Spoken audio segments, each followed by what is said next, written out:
நானே அமைதி, அமைதியே நான். நம்மளுடைய இயல்பு நிலையில் நாம் இருக்கிறோமா? ஆனால் அமைதியை எப்படி அனுபவம் செய்யறது தெரியலையே. இன்பத் துன்பத்தை நோக்கி ஓடலை.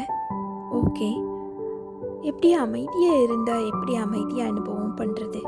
மனசில் எண்ணங்கள் வருது, கவலை வருது, ஃபீலிங்ஸ் வருது, எமோஷன்ஸ் வருது. எல்லாம் வரும்போது எப்படி அமைதியாக இருக்கிறது? ஆமாம், நாம் அமைதியாக இருக்கணும். அது பாட்டுக்கு வந்து போகும்.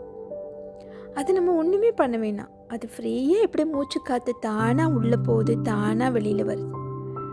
அது போல் அதுவுமே மின்னல் போல் தானாக வந்துட்டு தானாக போயிடும்.